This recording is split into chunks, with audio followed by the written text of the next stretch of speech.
Okay, so welcome back to another video.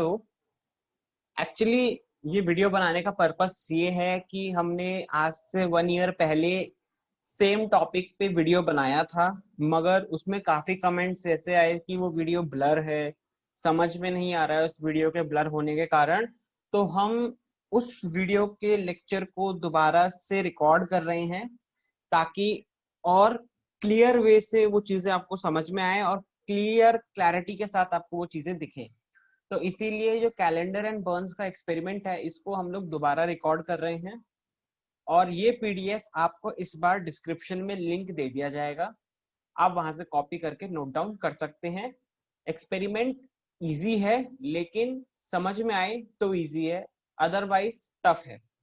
समझना क्या है इसमें, मेन इसका थ्योरी पार्ट, डायग्राम सेटअप समझना है। बहुत आसान एक्सपेरिमेंट है, आप आराम से कर लोगे। बस एक बार थोड़ा सा हिंट लग जाए कि करना कैसे है तो आप आराम से कर जाओगे, मुझे विश्वास है। तो एम देखिए क्या है, to determine the mechanical equivalent of heat J by Callendar and Barnes constant flow method. Constant flow method word को मार्क कर लीजिए, आगे यही वर्ड पूरे एक्सपेरिमेंट में यूज होगा और यही वर्ड एक्सपेरिमेंट है, यही वर्ड एक्सपेरिमेंट है। इस वर्ड को मार्क कर लीजिए और एम ध्यान से देखिए, mechanical equivalent of heat J calculate करना है कैलेंडर और बर्न मेथड से। कांस्टेंट फ्लो मेथड मतलब इसमें क्या, कांस्टेंट फ्लो, ये शब्द याद रखिएगा, आगे जब एक्सपेरिमेंट समझाएंगे तो समझ में आएगा। एपरेटस देखिए, कांस्टेंट फ्लो कैलोरीमीटर, जो पूरा कैलेंडर एंड बर्न का सेटअप है। A calendar and burn transformer, transformer क्या है, स्टेप डाउन ट्रांसफॉर्मर है, जो 220 वोल्ट्स को 5 volt, 6 volt, 7 volt, 12 volt, 15 volt में कन्वर्ट कर दे। मतलब उसका जो वोल्टेज है 220 वोल्ट की सप्लाई उसको कम कर दे। और 220 वोल्ट की सप्लाई कौन सी सप्लाई है, जो हमारी रेगुलर सप्लाईज हैं, घर की सप्लाई, कॉलेजेस में जो सप्लाईज आ रही है वो 220 वोल्ट की आ रही है। इसके बाद यहाँ पे हमारे पास वोल्ट मीटर है 0 से 50 वोल्ट का। बीकर है एक, बीकर का काम आप लोगों को अभी डायग्राम देखेंगे वहां समझेंगे तब समझ में आएगा। स्टॉप वॉच चाहिए, एमीटर चाहिए, वाटर सप्लाई चाहिए, क्योंकि यहाँ पे कांस्टेंट फ्लो का काम है तो वाटर सप्लाई तो चाहिए। फ्लो किसका कराओगे, 2 डिग्री थर्मामीटर, 2 थर्मामीटर चाहिए, एक की चाहिए, की जो कनेक्शन करेंगे उसका, और कनेक्टिंग वायर्स चाहिए। ठीक है, ये सारा हमें सामान चाहिए। थ्योरी पे बढ़ते हैं जल्दी से। थ्योरी कह रही है सबसे इंपॉर्टेंट लाइन, पहले की जो 4 लाइन है वो सबसे इंपॉर्टेंट है, पूरा एक्सपेरिमेंट उसी लाइन पे बेस है। A steady stream of water is made to flow through a glass tube of a constant flow calorimeter containing a resistance wire in the form of spiral।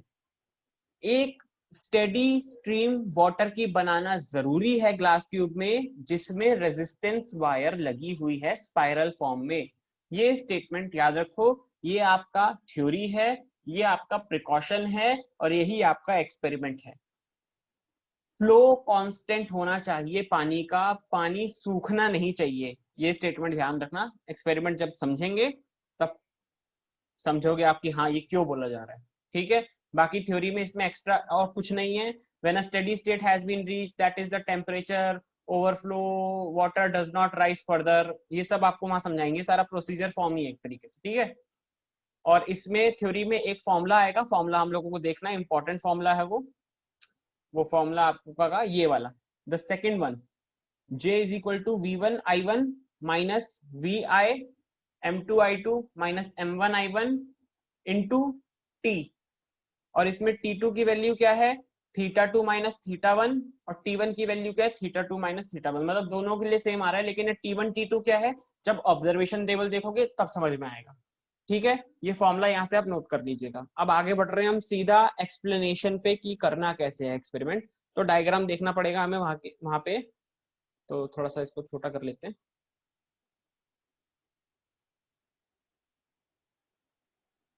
I think अब आपको ये diagram दिख रहा होगा clear. Okay, हाँ अब आपको और क्लियर दिखेगा ये डायग्राम। ध्यान से देखिएगा कि इस डायग्राम में एक्चुअली क्या क्या प्रेजेंट है हमारे पास। ठीक है, 1 सेकेंड। ओके, तो सबसे पहला ये स्टैंड है एज यू ऑल नो, ठीक है। इसके बाद ये वाटर टैंक है, ठीक है। यहां से देखिए ये इनलेट है। इनलेट क्या है, यहां से वाटर अंदर जाएगा, यहां से वाटर अंदर जाएगा और इस टैंक में फिल हो जाएगा। इस टैंक में ये सारा वाटर फिल है। इसके बाद यहां से एक पाइप बना हुआ है, यहां से वाटर आ रहा है इधर, और ये है हमारा कैलेंडर एंड बर्न एपरेटस पूरा, जिसमें ये स्पाइरल आपका रेजिस्टेंस लगा हुआ है, ये दोनों तरफ नेल लगे हुए हैं, ठीक है। और सारा एपरेटस यहीं पे सेट है। कैसे सेट है, अगर आप ध्यान से देखें वाटर एंटरिंग वाला पार्ट में ये अंदर वैक्यूम ट्यूब है, इस वैक्यूम ट्यूब के दोनों नेल्स की तरफ ये अंदर लगा हुआ है राउंड रेजिस्टेंस, रेजिस्टेंस लगा हुआ है अंदर, ठीक है। ये स्पाइरल वायर जिसकी हम बात कर रहे हैं वो रेजिस्टेंस लगा हुआ है। और इसी के एंड से वाटर आउटलेट लगा हुआ है। वाटर आउटलेट से देखिए यहाँ पे एक पिंच कॉक लगा हुआ है जिससे पानी को कंट्रोल किया जाएगा, और फिर बीकर है। ये तो नीचे का सेटअप हो गया। अब ऊपर के सेटअप की बात करते हैं। ऊपर के सेटअप में क्या क्या है, थर्मामीटर, थर्मामीटर। अब यहाँ पे T1 T2 लिखा है, इसको आप चेंज करेंगे। ये आपके लिए θ1 है, ये वाला θ1 है, और ये वाला T2 नहीं है, ये आपके लिए θ2 है। ये θ2 है, ये θ1 है, ओके। थोड़ा सा और अच्छे से लिख दें, θ1, ये θ1 है, ओके। और ये θ2 है। θ1 याद रखो, थर्मामीटर जो जहां से पानी एंटर कर रहा है वहां का थर्मामीटर आपका पहला थर्मामीटर है, जिसको हम θ1 कहते हैं। जहां से पानी बाहर निकल रहा है वो वाला थर्मामीटर आपका θ2 है, ठीक है। ये दो शब्द आपको याद रखने हैं। इसके बाद आप ऊपर का सेटअप देखिए, यहाँ दोनों M और N से, ये N है ये M है, N और M से आपका वोल्ट मीटर कनेक्ट है, वोल्ट मीटर के पॉजिटिव से एमीटर कनेक्ट है, एमीटर के पॉजिटिव से ये स्टेप डाउन ट्रांसफार्मर कनेक्ट है, ये रहा स्टेप डाउन ट्रांसफार्मर, ये रहा, ठीक है। एसी मेन सप्लाई से इसको कनेक्ट कर दिया जहां 220 वोल्ट आ रहा है, ठीक है। उसके बाद ये अपने हिसाब से वोल्टेज हम सब सेलेक्ट करेंगे तो उस हिसाब से वो चेंज करेगा। और ये स्टेप डाउन ट्रांसफार्मर आपका वोल्टेज के नेगेटिव से कनेक्ट हो गया। इतना था इस सर्किट में। इस सर्किट में केवल इतनी सी चीजें आपको बनानी है, ठीक है। ये सब आपका इसमें बनेगा। एंड अब हम सीधा θ1 और θ2 आप लिख लीजिए और याद कर लीजिए उस चीज को, क्योंकि आगे वही चीजें आपको दिखेंगी, ठीक है। अब एक्सपेरिमेंट को जरा ध्यान से समझने की कोशिश करिएगा, क्या क्या बोला जा रहा है। सबसे पहला स्टेप आपका ये है, जो पानी का फ्लो है पूरा सेटअप आपने कर लिया, लेकिन आप अभी सर्किट ऑन नहीं करेंगे। स्टेप नंबर 1, सबसे पहले आप पानी का कांस्टेंट फ्लो बनाएंगे। क्या मतलब है, वैक्यूम ट्यूब से पानी जब फ्लो करेगा तो आउटलेट में जो ये ट्यूब लगी है, बीकर आप लोग देख रहे हैं, ये जो ट्यूब है इसमें से पानी ऐसे निकलना चाहिए कि जब इसमें करंट फ्लो करे तब वो वैक्यूम ट्यूब के अंदर वाला पानी सूखना नहीं चाहिए, और जितना पानी पहले राउंड में निकल रहा है एंड ऑफ द राउंड तक सेम पानी निकलना चाहिए। क्या मतलब है, अगर 1 मिनट में 40 बूंदे गिर रही हैं या 50 बूंदे गिर रही हैं, या आप काउंट करके कैलकुलेट करोगे, पूरा चेकिंग करोगे कि आपने जैसी पानी का फ्लो बनाया तो क्या हर मिनट पानी ठीक उसी वे में गिर रहा है। अगर गिर रहा है तो एक्सपेरिमेंट परफेक्ट होगा, नहीं गिर रहा है तो कहीं ना कहीं गड़बड़ हो जाएगी। तो आपको सबसे पहले वाटर का फ्लो सही करना रहे। पानी इनलेट से आएगा आपके कंटेनर में, कंटेनर से आपके वैक्यूम ट्यूब में, वैक्यूम ट्यूब से आपका बीकर में आएगा। बीकर में फ्लो आपको बनाना है एक पिंच कॉक से, ये जो लगा है इस चीज से आपको फ्लो को एडजस्ट करना है।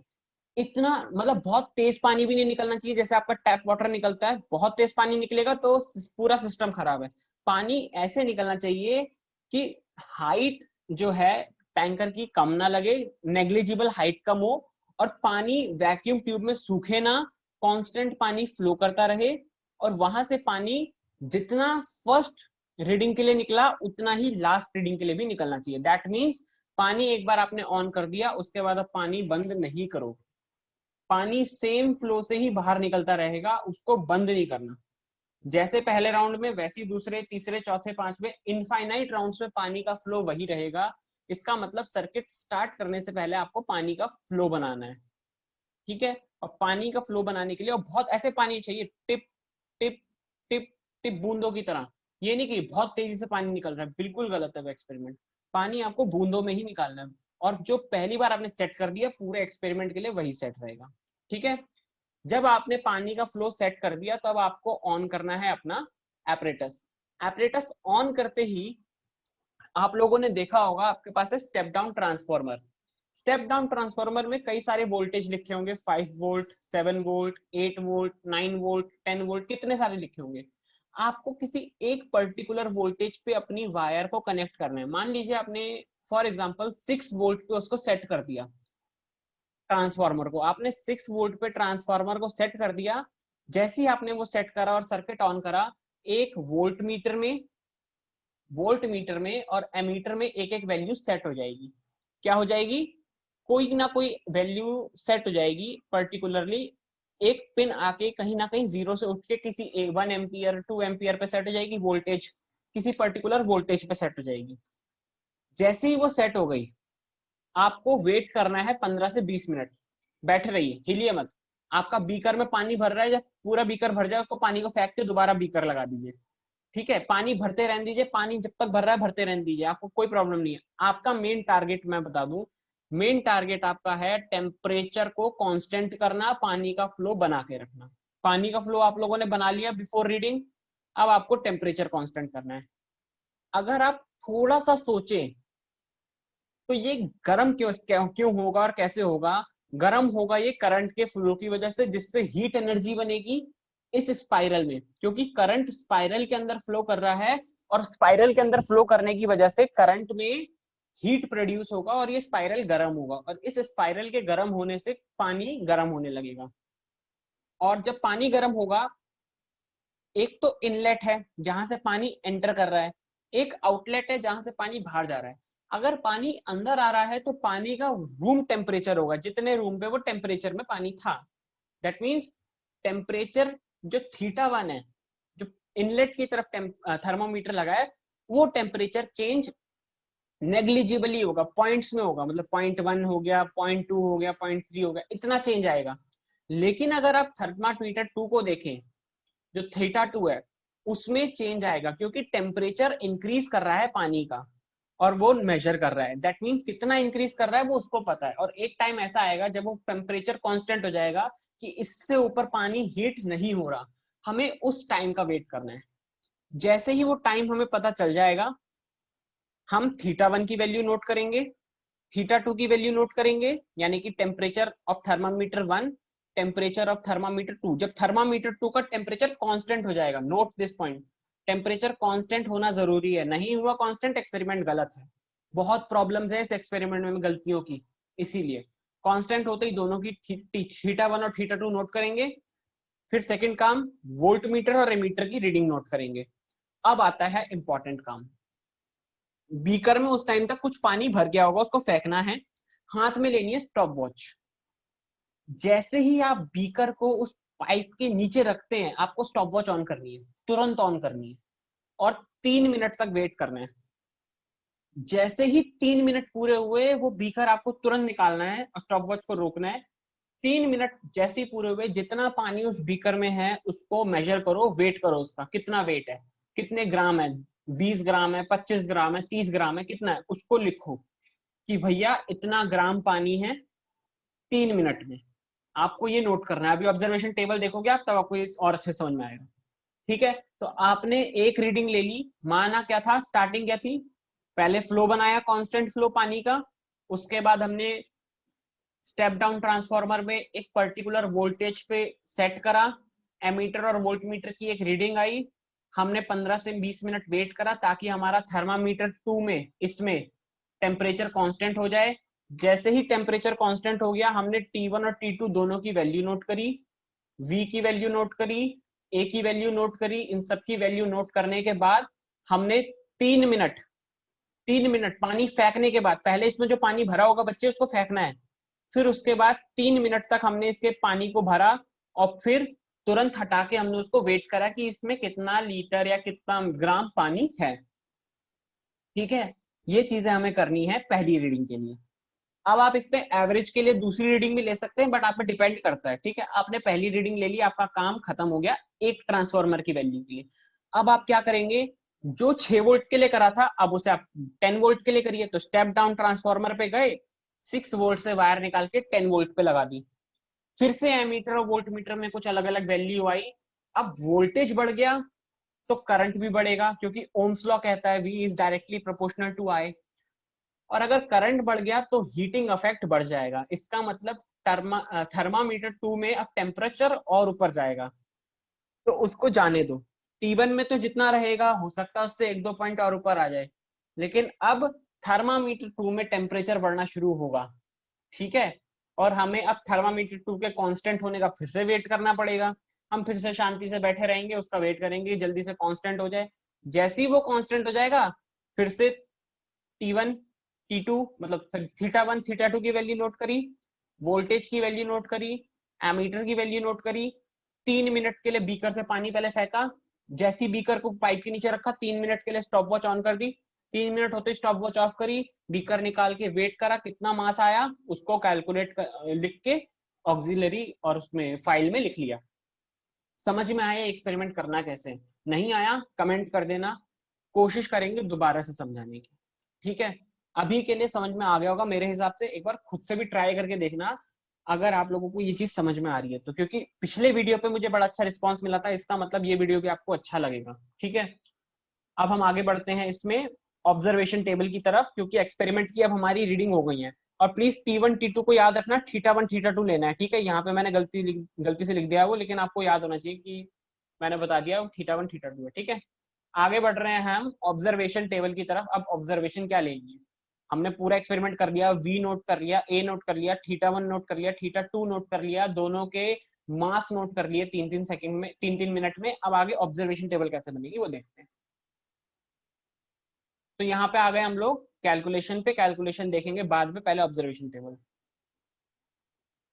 ओके, सो यहाँ पे ऑब्जर्वेशन टेबल है हमारे पास। थोड़ा सा इसको एडजस्ट कर लें ताकि आप लोगों को और अच्छे से दिखे, ना वो फिर से वो कंप्लेंट्स आते हैं कि दिख नहीं रहा है। ओके, सबसे पहला ऑब्जर्वेशन है मास ऑफ एम्प्टी बीकर। जो खाली बीकर जो आप यूज कर रहे हैं, जिसमें पानी भर रहे हैं, उसका मास कितना है। तो मैंने जो बीकर यूज किया था अपने टाइम पे वो 32.6 ग्राम का था, तो वो वेट मैंने यहाँ पे लिखा हुआ है। अगला देखिए, स्टेडी स्टेट 1 वो स्टेट है जब हमने ट्रांसफार्मर की वैल्यू 6 वोल्ट ली, इमेजिन करके, जो अभी मैंने एक्सपेरिमेंटली आपको समझाया। यहाँ पे मैंने क्या वैल्यू ली थी, आप लोग सोचना और कमेंट में मुझे बताना, वो शायद आंसर यही छुपा हुआ है, ठीक है। मतलब मैंने 12 वोल्ट का मेरा पोटेंशियल ड्रॉप आया, तो ये सोच लो कितना मैंने लिया होगा, 12 से 12 या 12 से ज्यादा, है ना। तो स्टेडी स्टेट 1 में मैंने ट्रांसफार्मर की एक वैल्यू सेट करी। जब मेरा टेम्परेचर कांस्टेंट हो गया थीटा 2 का, ध्यान से देखो टेम्परेचर थीटा 2 का कांस्टेंट हुआ है, क्यों? क्योंकि टेम्परेचर थीटा 2 का ज्यादा है। टेम्परेचर थीटा 1 जो पहले थर्मामीटर का था जहां से पानी घुसा, तो 29.3 डिग्री सेल्सियस आया। टेम्परेचर थीटा 2 वो टेम्परेचर जहां से पानी बाहर निकला, वो है 47 डिग्री पे कांस्टेंट हुआ। जब ये दोनों कांस्टेंट हो गए तब करंट की वैल्यू 2 एम्पियर थी, वोल्टेज की वैल्यू 12.5 वोल्ट थी। ये 4 चीजें मैंने नोट करी। अब mass of water collected in beaker 91.9 ग्राम। जब मैंने 3 मिनट की रीडिंग ली तो मेरा 91.9 ग्राम पानी उसमें था। कितने टाइम रिकॉर्ड में? 180 सेकंड में। 1 मिनट में 60 सेकंड, 3 मिनट में 180 सेकंड, ठीक है ना। तो ये पहली रीडिंग मैंने ली और इसका रेशियो मैंने कैलकुलेट करा, mass of water collect per unit time, तो मेरा 0.51 आया, ठीक है। मैंने ऑन एवरेज एवरेज करने के लिए एक रीडिंग और ली थी कि मेरा आंसर ठीक है कि नहीं, तो मैंने दूसरी रीडिंग ली 90.9। एक एक का फर्क आया बस, 180, उसी 180 सेकंड्स पे 0.50, ठीक है। हमारा मेन टारगेट पहली वाली रीडिंग पे रहेगा। ध्यान रखना जब हम कैलकुलेशन करेंगे, हम पहली रीडिंग से कैलकुलेशन करेंगे। दूसरी रीडिंग मैंने बस चेक करने के लिए ली थी कि ठीक है कि नहीं। कैलकुलेशन हमारी पहली रीडिंग से होगी। स्टेडी स्टेट 2 जिसमें ट्रांसफार्मर की वैल्यू चेंज कर दी। पिछले में मैंने 12.5 वोल्टेज ड्रॉप दिखाया था, यहाँ पे वोल्टेज ड्रॉप मैंने कम कर दिया, मतलब 12 से नीचे मैंने उसको वोल्टेज दिया इस बार, है ना। अब क्या हुआ, टेम्परेचर 29.5 थीटा 1, जहां से पानी एंटर कर रहा है वहां का टेम्परेचर तो अभी भी 29 के आसपास ही मेंटेन है। टेम्परेचर θ2 मतलब अब टेम्परेचर डिक्रीज हो रहा है, क्यों? क्योंकि वोल्टेज और करंट डिक्रीज हो गया। तो ऊपर आपने देखा कि 47 से ड्रिप आ गया 44.5 पे, ठीक है ना। अब क्या करना है, फिर से टेम्परेचर 29.5 पे सेट हुआ है ना, θ2 आपका 44.5 पे सेट हुआ। ये दोनों जब कांस्टेंट हो गए तब मैंने करंट और वोल्टेज की वैल्यू भी नोट कर ली। ये सारे आंसर आ गए। अब टाइम रिकॉर्डिंग शुरू हुई। तो सबसे पहले 3 मिनट के लिए जब मैंने कैलकुलेट करा तो 86.6 आया, फिर अगले 3 मिनट के लिए करा तो 87.5 आया, लगभग लगभग सेम है। इसमें भी पहली रीडिंग से ही कैलकुलेशन होगी। अब देखो ध्यान से, I2 V2 I1 V1 ये सब लिखा हुआ है, इसका मतलब फॉर्मूला में यही चीजें यूज होंगी, ठीक है ना, यही चीजें यूज होंगी। तो ये सारी रीडिंग आप लोगों ने देख ली किस तरीके से उतारनी है। आप लोग भी अपने ऑक्सी और प्रैक्टिकल फाइल्स में ऐसे ही करिएगा। एक बार जब ये एक्सपेरिमेंट आप लोग कॉलेजेस में अपने लैब्स में करने जाएंगे तो प्लीज एक बार ये वीडियो जरूर देखिएगा, ताकि आपको चीजें दोबारा से रिमाइंड हो जाए हमें क्या क्या स्टेप फॉलो करने हैं, है ना। और सबसे मेजर स्टेप तो आपको पता है, कांस्टेंट फ्लो ऑफ वाटर, पानी का एक समान फ्लो बनाना, वही एक्सपेरिमेंट है। अब कैलकुलेशन पे बढ़ते हैं, सीधा देखते हैं कैलकुलेशन इसकी। एंड इसकी कैलकुलेशन में सबसे पहले फॉर्मूला लिखा V2I2 minus V1I1 divided by M2T2 minus M1T1 multiply by small T. V2 क्या है, वोल्टेज सेकंड स्टेडी स्टेट का। I2 क्या है, करंट सेकंड स्टेडी स्टेट का, स्टेडी स्टेट का, आई एम सॉरी। V1I1 क्या है, फर्स्ट स्टेट का। M2 क्या है, mass of water in second state. T2 क्या है, अभी पीछे मैंने बताया था कि वो जो थर्मामीटर है वो θ1 और θ2 है, और उससे पहले थ्योरी में बताया था कि जो T1 है वो θ2 माइनस θ1 है, और जो T2 है वो भी θ2 माइनस θ1 है। ये जो 1 है ये स्टेडी स्टेट 1 के लिए है, ये जो 2 है ये स्टेडी स्टेट 2 के लिए है। तो T1 जो आएगा वो आएगा आपका θ2 माइनस θ1। अगर मैं आप लोगों को यहाँ पे मार्क करके दिखाऊं, 1 सेकेंड, ये वाला देखिए, ये जो T1 है ये है θ2 माइनस θ1, और ये θ2 माइनस θ1 जो पीछे हम लोगों ने कैलकुलेट करा था 29 पॉइंट और 47 और 29 पॉइंट समथिंग जो कैलकुलेट करा था हमने, शायद 29.3 था वो, है ना। इतना जो हमने कैलकुलेट करा था इसको माइनस कर दिया जब, तो 17.7 डिग्री सेल्सियस आ गया पहली के लिए, स्टेडी स्टेट 1। ऐसे ही हमने स्टेडी स्टेट 2 के लिए करा, है ना। स्टेडी स्टेट 2 के लिए भी हमने θ2 और θ1 को माइनस कर दिया, और माइनस करके हमें मिल गया 15 डिग्री, एक में 17.7 एक में 15। अब T1 T2 मिल गए, M1 M2 पता है, V1 V2 पता है, I1 I2 पता है, स्मॉल t आपका टाइम है, टाइम हमने लिया था 180, है ना। टाइम हमारा 180 था सेकंड्स में, वो लिख दिया।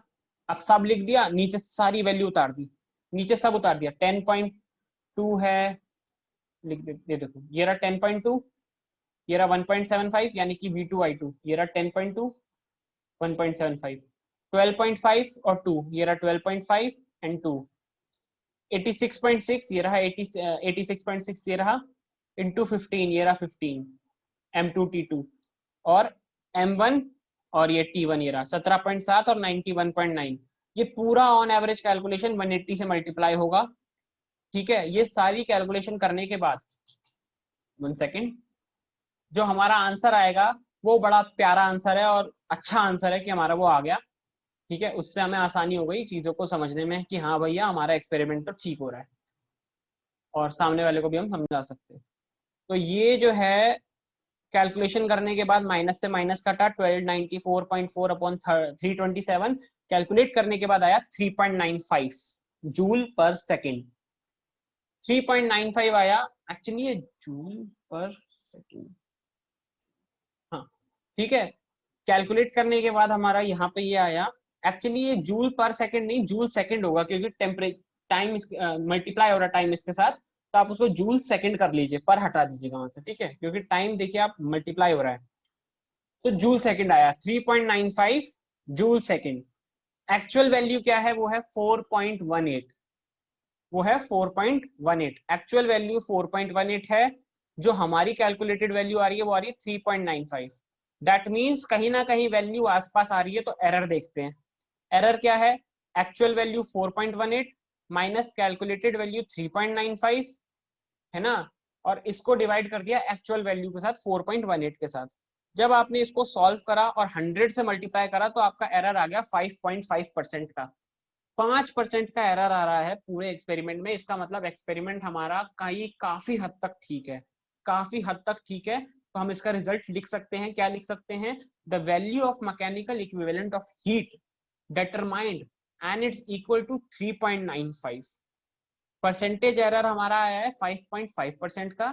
Hence mechanical equivalent of heat using Callendar and Barnes method is verified with some error. कुछ एरर के साथ हमने इसे वेरीफाई कर दिया है।